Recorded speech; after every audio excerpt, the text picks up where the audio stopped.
I've never forgotten that first moment, the siren tearing through the already suffocating air of a sweltering afternoon in the Gaza field hospital. The sound was unlike anything I had ever heard before. It wasn't the fire alarms back in Boston, nor the wail of police or ambulance sirens speeding down a highway. It was harsher, more desperate, as if the very air itself was screaming into my ears, "Run now, or you will die." For a few seconds I stood frozen, gloves still on, sweat trickling down my back beneath a dust-stained white coat. Around me, chaos erupted. Local nurses abandoned trays of medical instruments, the clatter of metal crashing against the floor piercing through the confusion. Patients who could still move staggered toward the stairway leading down to the underground shelter, dragging one another along. The pounding of footsteps, the cries, the shouts all ricocheted off thin concrete walls. I knew they were running for their lives, yet I could not bring myself to move. Because right in front of me, a woman lay on the bed, her belly taut, sweat soaking her tangled black hair. Her water had broken, a dark stain spreading across the worn sheet. Contractions shook her body, her groans of agony rising above the wail of the siren. "We have to get to the shelter now," a midwife beside me screamed, her voice cracked with fear. I turned to look at her. The midwife's eyes were wide, overflowing with panic, and in them I saw my own fear reflected back at me. But when my gaze returned to the bed, everything shifted. The young mother was staring at me, and that look has haunted me ever since. It was the look of someone standing at the edge of an abyss, yet at the same time it was a plea, a desperate begging not to be abandoned, not to let her or the child inside her slip away. In that gaze I felt a force that seemed to anchor my feet firmly to the tile floor. I was never made for scenes like this.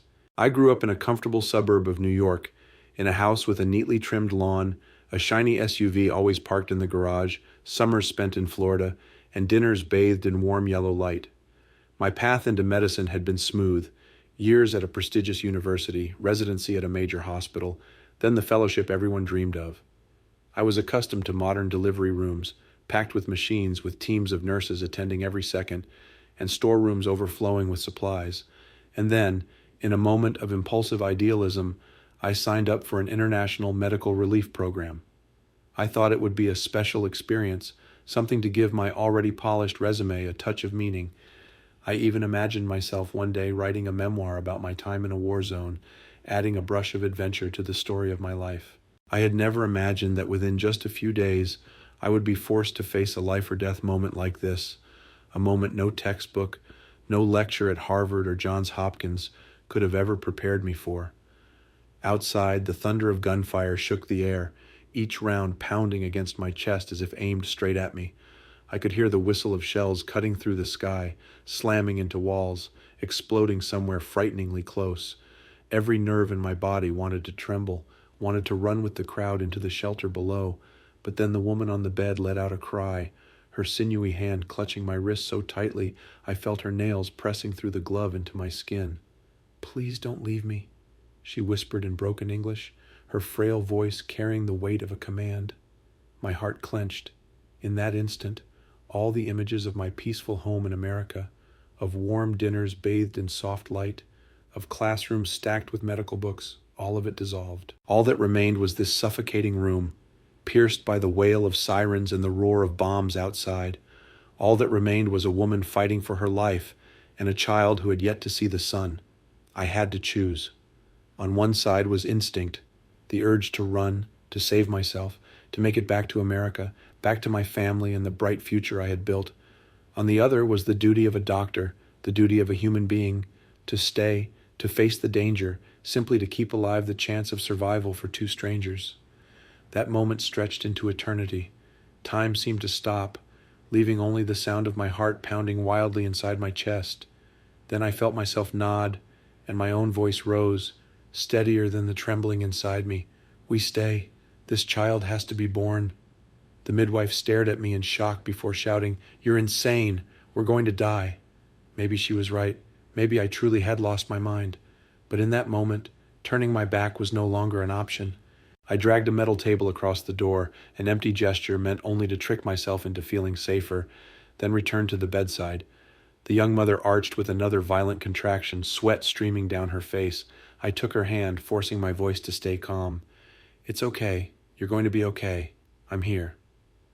I had no idea if my words gave her any comfort, but I knew I needed to believe them in order to go on. The siren kept shrieking, then cut off suddenly, leaving behind a deathly silence broken only by distant blasts. Dust trembled loose from the ceiling, sprinkling over my hair, my gown. I drew in a long breath and told myself, "Fine, if this is where I have to die, then at least I'll die as a doctor." And so, in the thunder of bombs, in chaos and terror, I began a delivery I knew would change me forever. The lights went out, not the kind of outage I knew in America, where generators hummed to life and neon bulbs flickered back on as if nothing had happened. Here, darkness surged like a wave and swallowed everything. Only the rumble of explosions outside and the ragged breathing inside the room remained. For a moment I saw nothing but the faint, broken beams from a few flashlights rolling across the floor. A nurse had fled to the shelter, dropping her flashlight, its dim glow sweeping the wall before vanishing into the haze of dust. I heard the mother moan. The contractions were coming faster now, stronger, relentless. I bent down, searching with my hands, trying to follow the familiar rhythm of her body, but instead of steadiness I felt blood, warm, sticky against my gloves. Blood, more than I wanted to admit. I swallowed hard, my throat burning dry. This was no longer a normal delivery. She was teetering on the edge of hemorrhage. My mind scrambled through lectures, rotations, case discussions on how to handle this. Back in the U.S., I would have had hemostatic drugs within reach, blood ready in the bank, a team of obstetricians at my side. But here in this makeshift field hospital, all of that was nothing more than a luxury of theory. "Blood," I muttered, almost to myself. Then a man's voice broke beside me, raw with desperation. "Please save her. Save my wife." I jolted and turned. He stood there, so young, barely 30. His face was pale beneath a layer of dust. His left arm was crudely bandaged, cloth soaked through with red. He was trembling so violently I thought he might collapse, yet still he clung to the bedside, eyes locked on his wife as if looking away for even a second would mean losing her forever. In his gaze I saw panic, but also something more. A fragile thread of faith in me, in a foreign doctor, a stranger who had suddenly become his only anchor. The weight of it pressed against my chest like stone. "We have to move her to the shelter. This place isn't safe," the midwife cried, her voice nearly breaking. I looked at the mother, then at the pitch-black corridor. The gunfire was getting closer, each blast sending tremors through the walls, making the hanging bulb rattle violently, dust falling like rain over our heads. Move her! How could we possibly move a woman writhing in agony, bleeding heavily on the verge of giving birth? Every step could mean the end for both her and the child.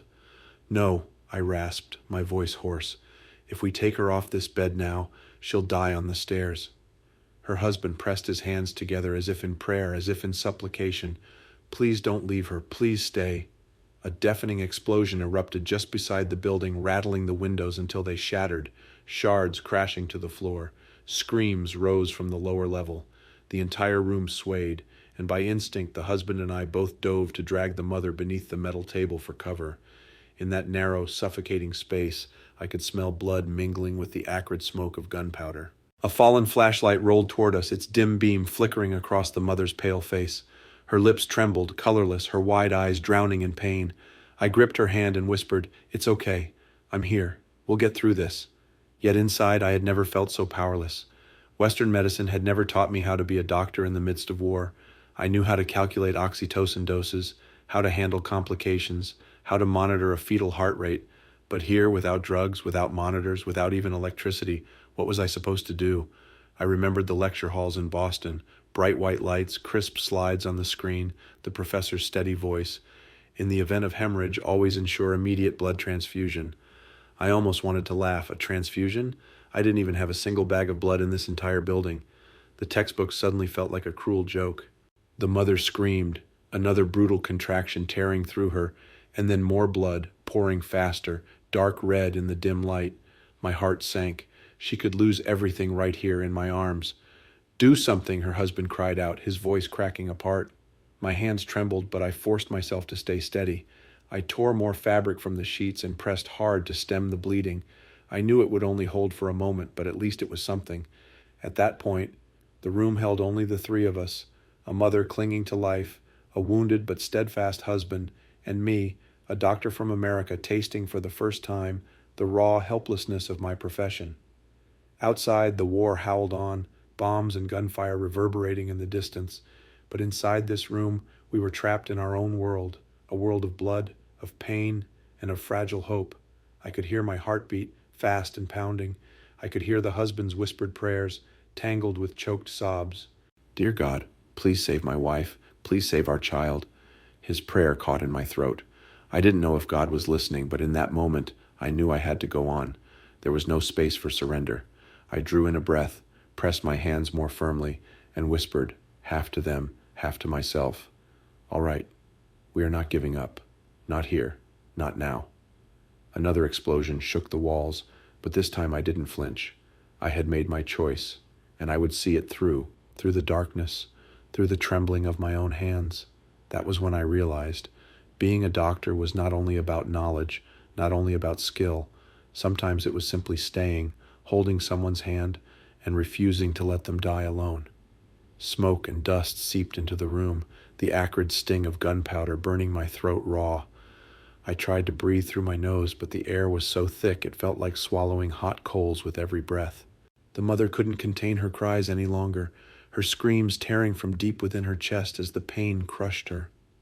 In the flicker of the single flashlight, I saw her face pale, lips drained of color, strands of hair plastered to her forehead with sweat. I knew her body was fading. She's losing too much blood, I whispered, as though confessing a truth I didn't want to face. The husband swayed against the table, clutching his own bleeding arm, yet his eyes never left her. He looked at me, desperate, as if I were the only savior left in this world. You're a doctor. You have to save her. His voice cracked, but there was no accusation in it, only a fragile faith I dared not break.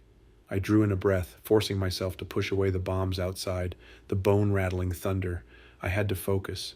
In that moment, I suddenly recalled a night shift years ago in Boston. A mother there had hemorrhaged after giving birth.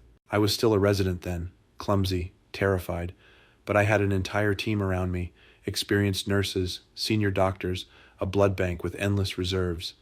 In the end, the case was a success. The mother lived, the child lived, and I went home brimming with confidence that medicine could conquer anything. But here, in the darkness, with only a single flashlight and my bare hands, that confidence evaporated. I realized there are places modern medicine cannot reach.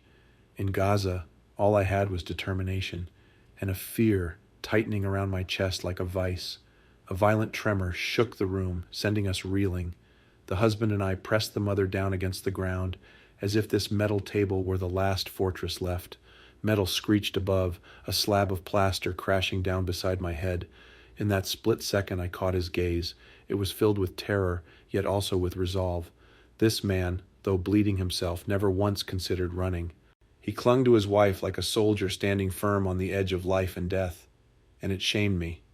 I, a doctor from a land of peace, had trembled on the verge of giving up. But he, a young man shaped by war, had learned to stand in its shadow, as if it were simply part of life. Listen to me, I said, gripping the mother's hand, forcing calm into my voice.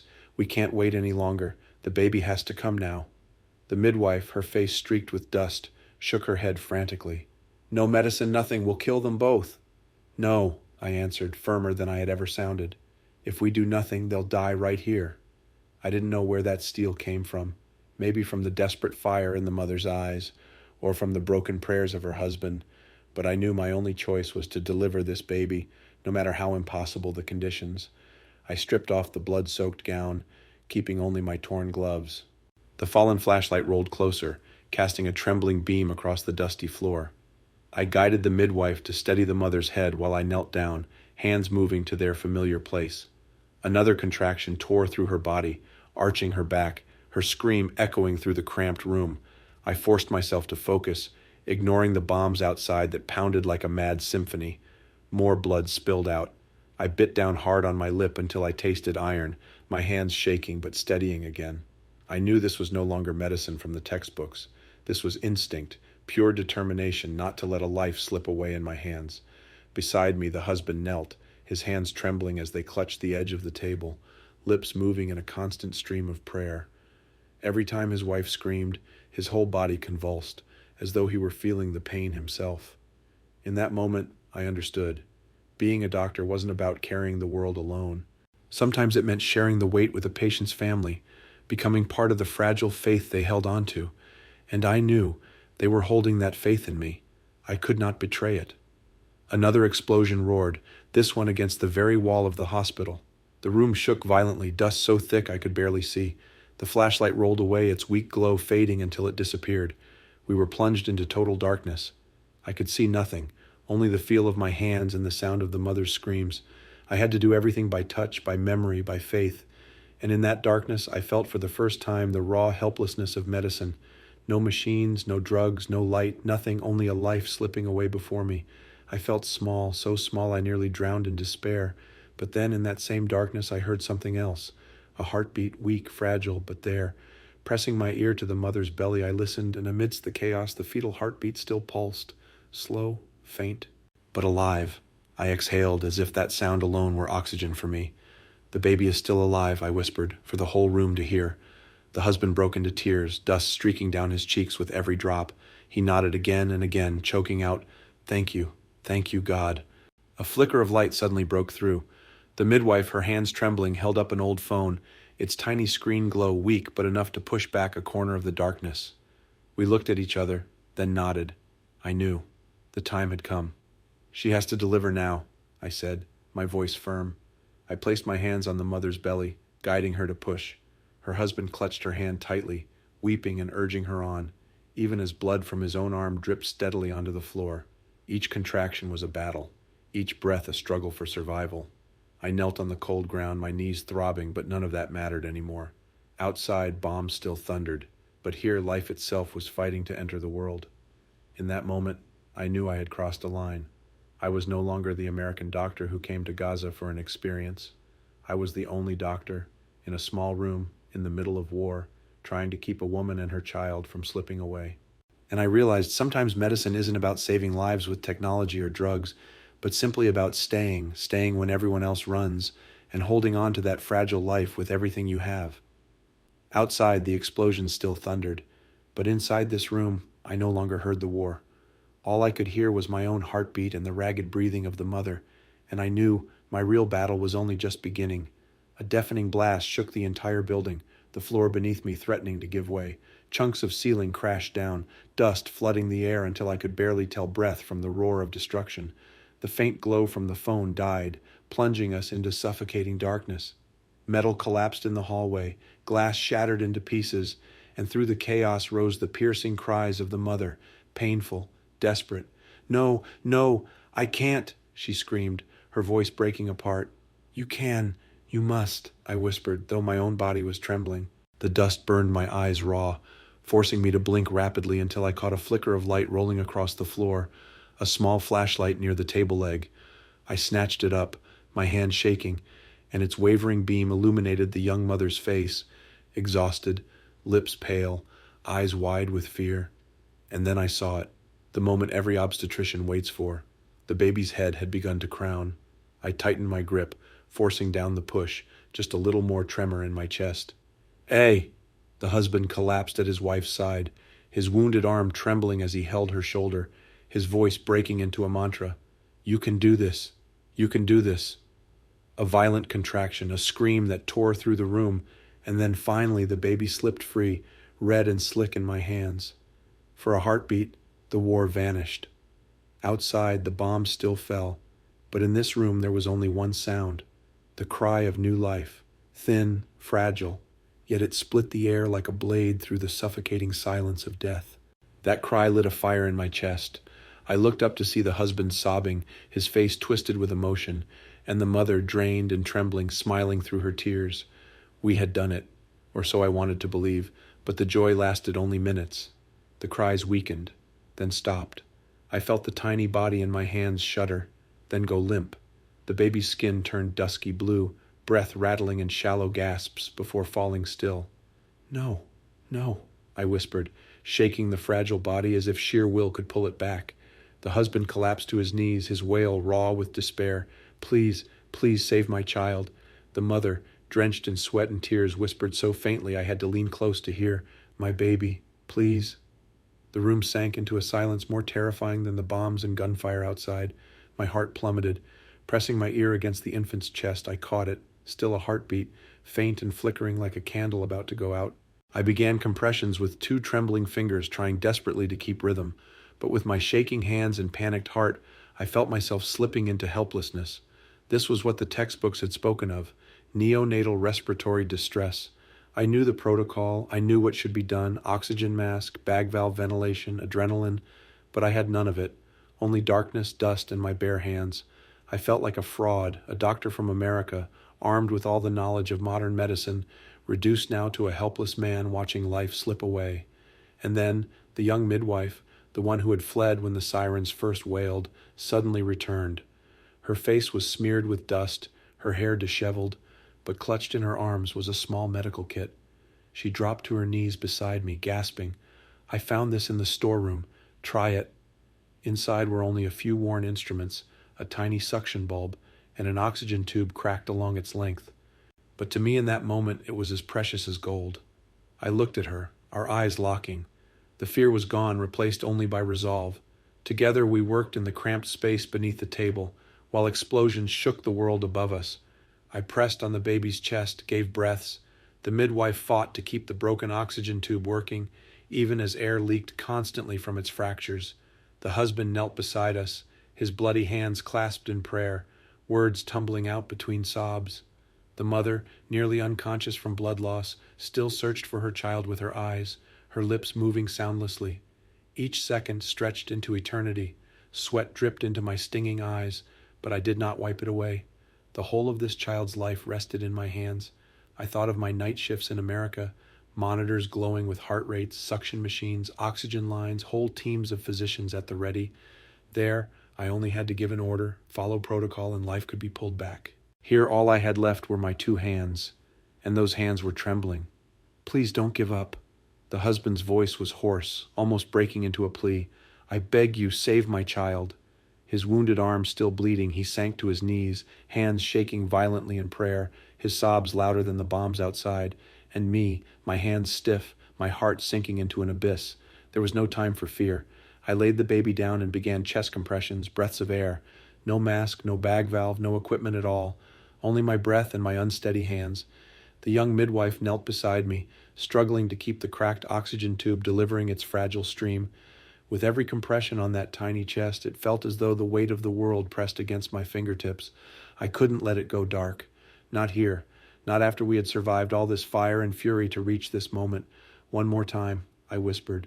I pressed down, breathed in, again and again. Sweat mixed with dust and blood streaming down my face. My throat burned raw with the smoke, every breath stabbing into my lungs. But I kept going over and over as though my entire existence had been distilled into this single act. The husband collapsed forward, his forehead pressed to the floor, his prayer breaking apart like shards of his heart. "Lord, please save my child. Please don't take him away." His voice cracked, choked in the thick air. Hearing it made my own chest ache with pain. I could not let that prayer vanish into nothing.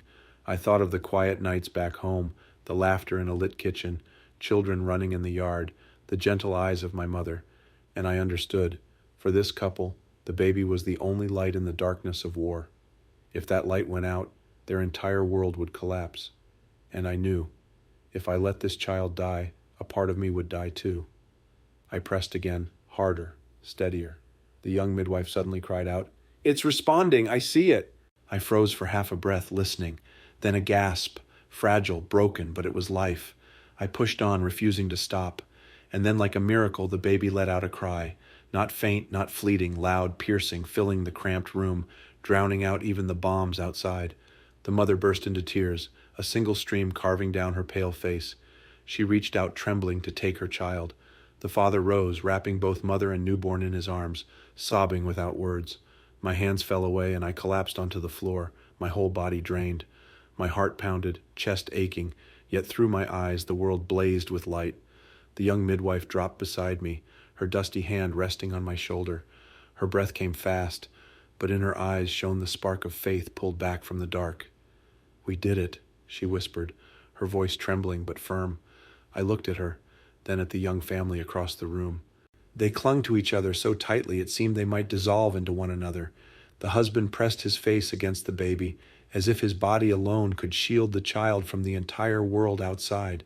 The mother, so exhausted she was on the verge of collapse, still forced a smile for the little one in her arms. In that moment, I understood. We had not only saved a life, we had saved hope. Outside, bombs still thundered, guns still roared. The war had not ended, but in this small room, life had just claimed a victory. I sat still, listening to the baby's cries, the father's whispered thanks, the mother's choked sobs. Together they blended into a strange kind of music, a song of defiance, of humanity refusing to be buried. My eyes burned. I had grown up in comfort, in peace, never knowing what war truly meant. But here, in this dust-stained room, I had witnessed the fragility of life and its extraordinary strength. When the sirens outside finally fell silent, when the blasts faded into the distance, I realized I had slid down to the floor at some point. My gown was drenched in sweat, my hair coated with dust, my hands still trembling, and I knew, whatever came tomorrow, I would never forget that cry. A small cry, yet louder than bombs, louder than gunfire, a cry that taught me that even in the midst of war, life will always find its voice.